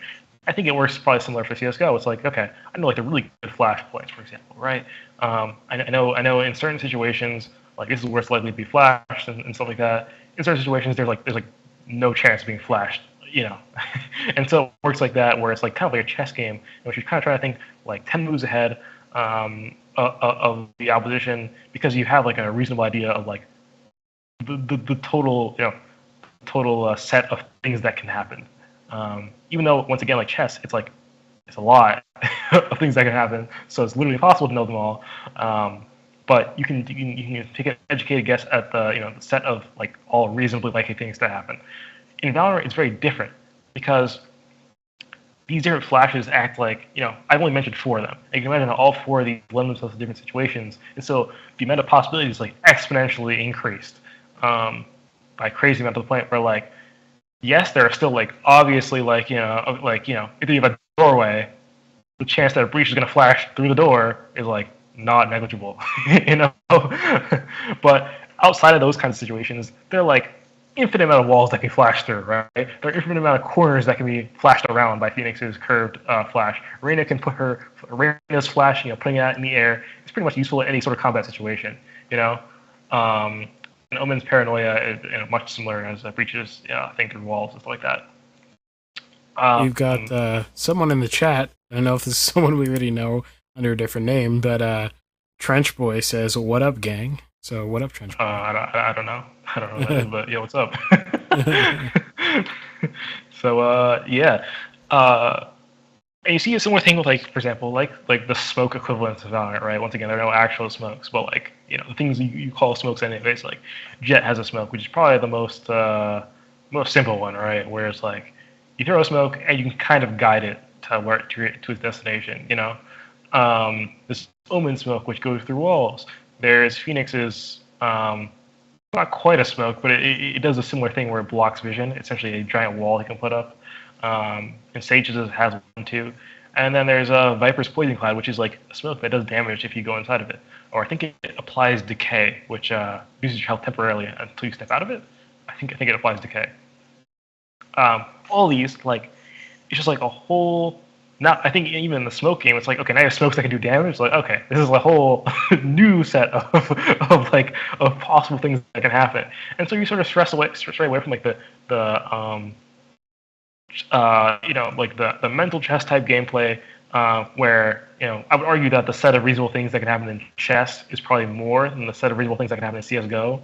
So that can be, you know, yeah, probably. So in CS:GO, it really leans towards the execution, whereas in Valorant, a lot less emphasis on the execution, because a lot of it is like decisions on like strategy and like using this ability or that ability and how that's going to completely change the space. I even got into like ultimates. Like for example, Viper's ultimate is absolutely game changing. So what Viper's ultimate does essentially is she creates like a giant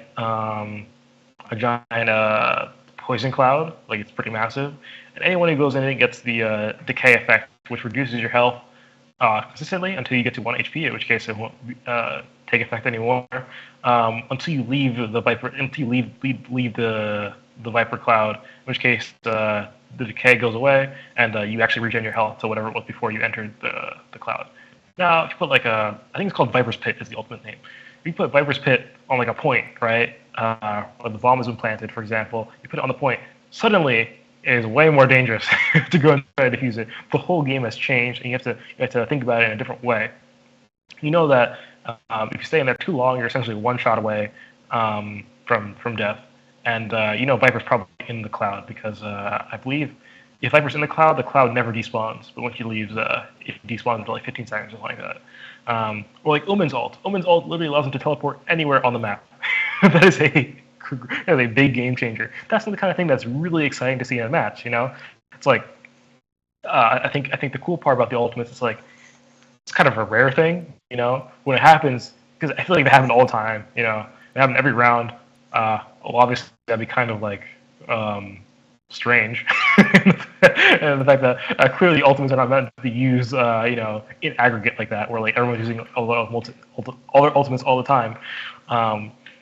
But it really adds, I think, a sense of hype for the crowd when it's like, oh, Ultimate uses his ultimate, and a little voice line plays, and it's like, oh, where's he gonna teleport to? And it's like a big game changer. It's like a whole tension thing as a viewer because you know where the Omen teleported to, but the other team has no idea where he teleported to, and the other team is trying to figure out where he teleported to.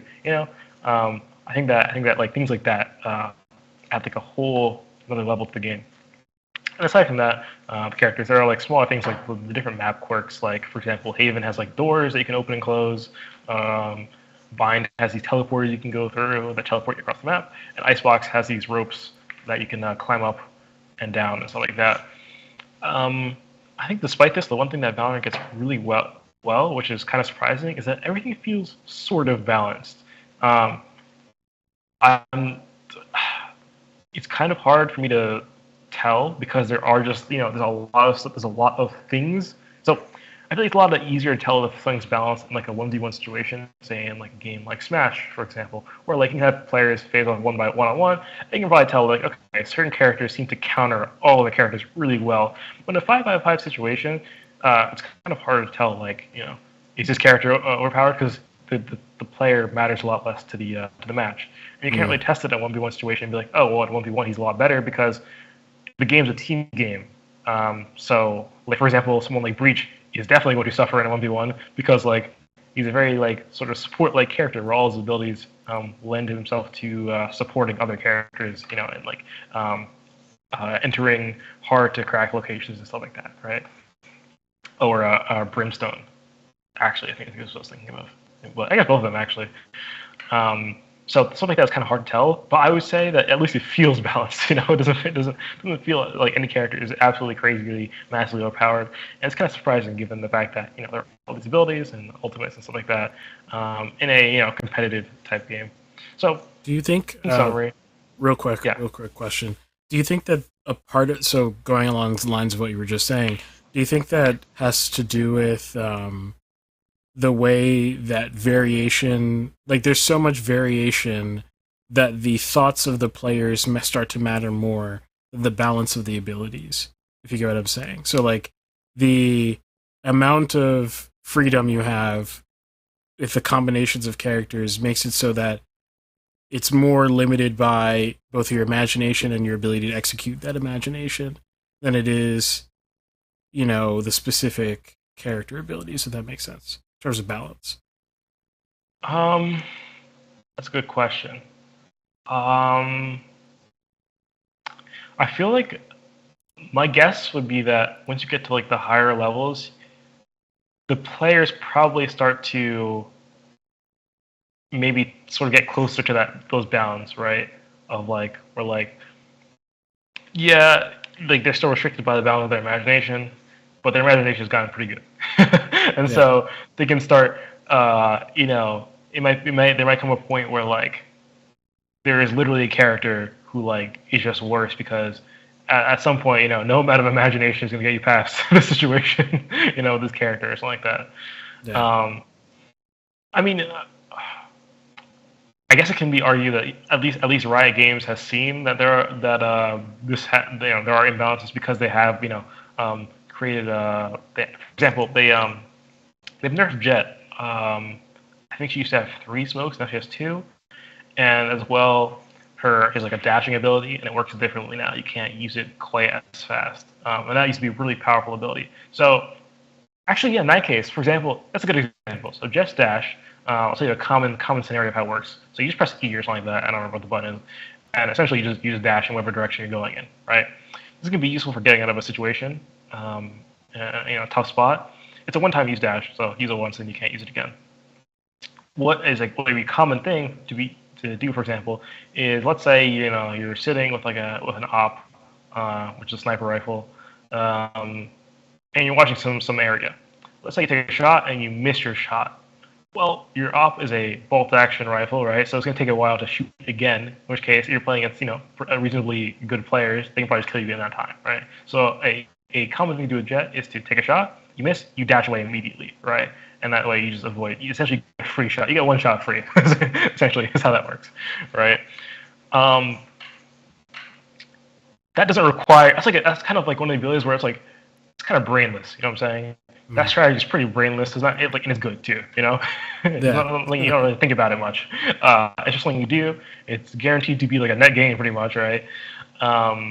Now, what they did was now how it works is instead of pressing E or whatever the button, I'm gonna say it's E. Instead of pressing E to dash, you have to press E twice. You press E and it sort of, let's say, equips the ability, if that makes sense.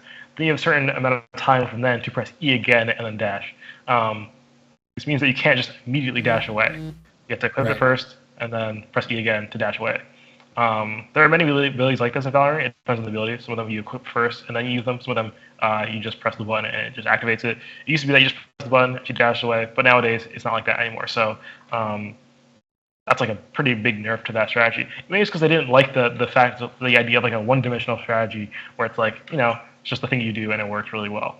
So they got rid of that maybe. So yeah, I'd say it probably depends on the ability. I think I gave some good examples of abilities where like there is a lot of imagination to them and how you use them. Because people I remember, for example, say Phoenix's flash where it goes around corners. I remember there was a time when it's pretty obvious how you use it, right? So let's say you're going through a doorway and you don't think there's any enemies to the left. Maybe it's like a dead end to the left, and you think there's enemies to the right. Clearly, your first thought is, let me take the flash and curve it to the, what did I say? To the right? Enemies to the right. Let's say enemies to the right, no enemies to the left. You curve it to the right around the doorway, right? And then you enter. What people started to do was actually curve it left. The reason being is that you can curve it left, you can enter the room at the same time because the flash won't flash you because you're not facing it, if you know what I'm saying. So you can enter sooner. This is going to catch people by surprise, obviously, because they think, oh, flash is going through. They don't expect you to just walk in with the flash. And so when that strategy developed, I was like, whoa, that's insane, and catch people off guard like crazy. It's things like that I think are that's a very imaginative thing. I'm sure we'll keep seeing new things, especially as new agents are added. We'll just keep seeing new ways to use abilities like this. I think it's ultimately healthy for the esport because CS:GO can get kind of boring. I was going to say that in summary, CS:GO can get kind of tiring where it's the same strategy over and over and over and over again, and it's really just the execution that differs for the most part. It's like every I don't know, once in a blue moon you'll see oh wow, that's a really clever play or something like that. But even then, like the hard part is you don't know what's going on in the mind of the players. You don't know if it's a clever play or just an accident. Yeah. It's like, oh, I was in the right place at the right time, or it's like, oh no, I knew exactly where I was. Because I think a lot of people don't realize how good CS:GO and Valorant players are at understanding where their enemies are, even though they can't see them. By using hints of like, like he was here before, I know where he's going. I think a lot of people don't realize that. They have a wide mental picture of the entire like chessboard, essentially, of like where. Exactly. Yeah. Yeah, it's like being like a general in a war, and it's like you don't know where the enemy is per se, but you can probably put yourself in the shoes of a general and figure out if I were that general, where would I go, right? Yeah. And you can base your predictions based off that and stuff like that. So yeah, but so it's hard to tell in CS:GO if like they're doing that or like it's like no, just in the right place at the right time. I had no idea he was there, right? They're not gonna tell you, right? Because like they're playing the game. They're not gonna give you the play-by-play of like, yeah, I knew he was there, by the way. As up to the commentators, and the commentators still can't read their minds, right? Yeah. So they're probably not gonna make any sort of assertions on like he knew he was there or something like that, right? Because how could they know? They can't know for sure. So they probably wouldn't say much unless it's like really obvious, like he's like watching at this door the entire time. He knows, So yeah, it can get really tiring just watching that over and over again. Whereas Valorant, it's a lot more interesting. It's like, you see all these clever plays and everything is a lot more variable. It's like not like, oh, he peeked the corner and it's like just like who shot first, who had better accuracy. It's like, oh no, they use this set of abilities, all this entrance and stuff like that. The unique set of abilities is not necessarily used every single time, whatever. And it's a lot more interesting to see that develop, I think. And I think Valorant is nice in the way that it's slow paced enough where it's not like Overwatch where the abilities make everything look like a rainbow vomit on the screen, and it's hard to like I don't know, like I played played Overwatch. It's an experience. Even from the player perspective, it feels like it's non-stop. Me, like my brain going 100%, trying to do things. And so from a player's perspective, watching was it 4v4 or is it 5v5? I think the first Overwatch was 4v4, right? And Overwatch 2 is 5v5 or something like that.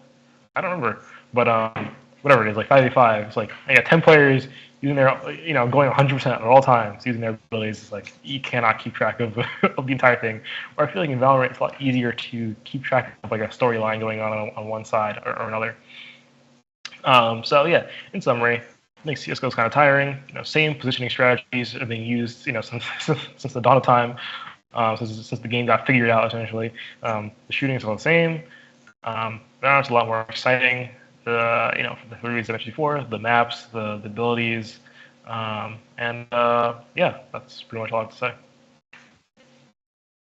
Cool. I will say, like, I've watched all three of these esports in a while ago. It has been a long time since I've watched any of them. But I agree with pretty much everything you said. CS:GO probably has some of the best broadcasts, which is different from saying the esport itself is like, the best. Some of the best commentaries, some of the best broadcasts, some of the best understanding how to drag people into esports. But the ceiling on the core game is so low. Like, and that's how I like to think about it. It's like like when you think of like traditional sports, the ceiling is not yet even known. Still, you know what I mean? Like, like we're. I mean, obviously, you get diminishing returns on like gains in sports these days, but you still have people doing like new stuff. You still have coaches testing new ideas. And yeah, like it's been like basketball. The NBA is really old, right? I don't know how old the NBA is, but I know it's ancient, pretty much, right? Like, I mean, you can see like old footage of it, right? And those cameras look like they barely work. Okay, so the NBA is extraordinarily old, and it is only up until like relatively recently, in like in the history of the NBA, where you have like 3-point shooting as like a big deal, as like that's like the main event now, right? It's like it's like a crazy thing, Back in the day, I was like Ray Allen was already like a whoa, he's really good at 3-point shooting, and then nowadays not the average player, but like moderately good, like pretty good, I guess, 3-point shooters are like kind of looking like they're a lot better than him, suddenly, and that's become a lot more of the game. It's been taking a long time to get here, But in CS:GO, it's like I really don't expect like any sort of magical developments to happen anytime ever, pretty much. Yeah, exactly. Yeah, that's something because obviously I've hinted many times I'm working on an esports project. Still working at it. Still going at the goal, which is to maybe you guys will hear about it come January or February. We'll see. Um, but one of the things I thought about is like, where's the ceiling? Because if the ceiling's gonna be reached in 4 years, that's really bad. That's actually not good at all.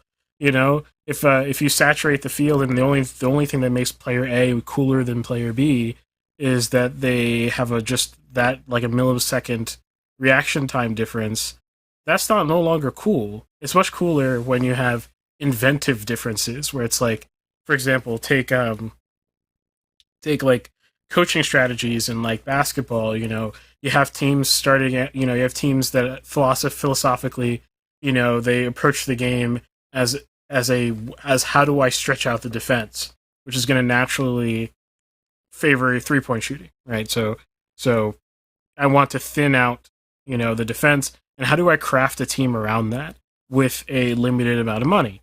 That is a complex and interesting problem already, and you haven't even gotten to execution. You know what I mean? Like, and then you're thinking about all the problem sets and your matchups. You're like, okay, like I'm likely going to be facing teams like this, but in the playoffs, I'm going to be facing teams like this. And how flexible is my team is another question now. How healthy is my like? There's so many questions to be had. Whereas like esports, unfortunately, there is like a because In FPS esports, at least, you should say, or like at least like yeah. CS:GO type esports. Yeah, exactly. There's a heavy emphasis on a very small execution skill set that has an outsized impact on the end goal. And you actually see that it's starting to creep into basketball even. Like, where there's a smaller skill set now that is so highly favored. And I'm not saying that's the ceiling. I'm just saying there's starting to be like a meta that is starting to form that seems to not have a solution as yet. That doesn't mean there is no solution, but you know, the problem is there's such a small skill set that has an outsized impact. If you can damage the opponent, the impact to your ability to win strategically is way higher just from the one action. That makes sense. So, whereas like games that involve a higher strategic component, like football or basketball or whatever, hockey, whatever sports you can think of, traditional sports, their ceiling is so much higher just because just sheer what can I imagine to execute is such a large problem set already, that it's already hard to figure out where the ceiling is. I'm sure there is a ceiling for everything, but, if that makes sense. Yeah, I agree. Yeah. Cool. Well, I suppose that's it. Yeah. Want to take us out? Sure. So if you enjoyed this podcast, make sure to leave a like or follow anywhere where we exist. If you want to see where we exist, you go to mixedmediapodcast.com. That'll give you a link to every single platform. We stream everywhere. So if you're currently on a platform where, not your preferred platform, you found us here, rest assured, we are here everywhere. So maybe you like Spotify, you go to Spotify. Maybe like YouTube, you go to YouTube, whatever you want. As well, you can also find a link to our Discord. Our Discord, everyone was talking about it a little before. Definitely the place you want to be. Probably one of the more important places because that's how you can directly contact us. We respond to pretty much everything. And yeah, if you have any ideas for like episodes or anything like that, any topics you want us to touch on, anything you want to follow up on with these videos, you can get into contact with us there. And we also have a cool bot. But if you want to know what that is, you gotta join, or else you don't know. You'll just forever be in suspense. So yeah. And with that, anything else I gotta say? Shout out to 99 Crime and Rob Sharma for being supporters on Locals. True. Yeah, if you want to support us, monetarily speaking, also go to mixedmediapodcast.com and find our link to Locals, which is how you can donate to us. And donations have cool perks that you can see on Locals. So yeah. All right, and with that, thanks for watching, and we'll see you next week. See you next week.